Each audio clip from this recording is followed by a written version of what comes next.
வணக்கம் தமிழர்களுக்கு. அதாவது இன்றைக்கி நடந்த 7:40 மணிக்கு ஸ்கூல் விபத்தானது எல்லாம் செய்தியில் பார்த்துருப்பீங்க. இந்த விபத்துக்கு முழு காரணம் என்ன அப்படின்னா, என்னை பொறுத்த வரைக்கும் பார்த்திங்கன்னா, டிரைவர் 100% காரணம். அந்த கேட்டில் வாட்ச்மேன் பார்த்த அது ஒரு காரணம், 100% காரணம். அதாவது டபுள் ஷிஃப்ட் அப்படின்னு செஞ்சிட்ருக்குறாங்க. அது இந்த விபத்தையும் காப்பாற்றணும் இல்லை, ஒரு டூ வீலர் ஆகட்டும், ஒரு கார் ஆகட்டும், ட்ரெயின் ஓட்டுறதாகட்டும், ஃப்ளைட் ஓட்டுறாகட்டும், டபுள் ஷிஃப்ட்டு பார்க்குறது பெரிய ஆபத்து. அவங்களுக்கே ஆபத்து முடியலாம். இப்போது இதுதான் நடந்திருக்குது. நைட் ஷிஃப்ட்டுக்கு தனியாக, பகல் ஷிஃப்ட்டு தனியாக ஏன் போடுறாங்க? முக்கியமாக நைட் ஷிஃப்ட் செஞ்சவங்க பகல் நல்லா தூங்கி எஞ்சி போய் மறுபடியும் நைட் ஷிஃப்ட்டு பார்க்குறாங்க. நைட்டும் பார்த்துட்டு பகலும் போய் பார்த்தா அது கண் அசைத்தான் செய்யும், தெளிவு மாறத்தான் செய்யும்.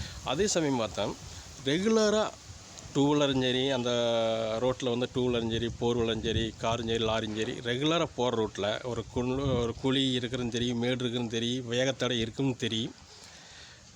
அந்த இடத்துல போனால், அந்த ரோட்டுக்கு போனாலும் நல்லா தெரியும். அப்படி இருக்கும்போது அந்த டைமில் ட்ரெயின் வருமா வராதுன்னு தெரியாதா? அந்த டிரைவருக்கு கண்டிப்பாக 100% தெரிஞ்சிருக்கணும்.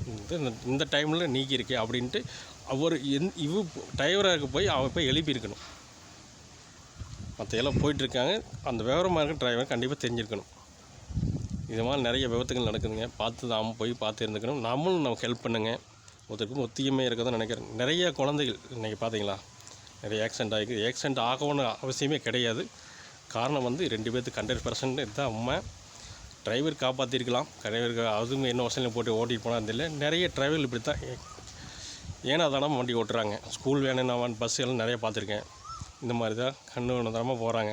நான் 10 மாதம் சுமந்து பெற்று குறிப்பிட்ட பேத்துக்கு மேலே காது எட்டுது அப்படின்னு கூட ஸ்கூலுக்கு சேர்த்து ஆரம்பிக்கும் போதுலேருந்து வீட்டுக்கு வர வரைக்கும் நஞ்சம் கிடையாது. ஏன் நாமளே போயிட்டு வீட்டுக்கு வர வரைக்கும் நஞ்சமே கிடையாது.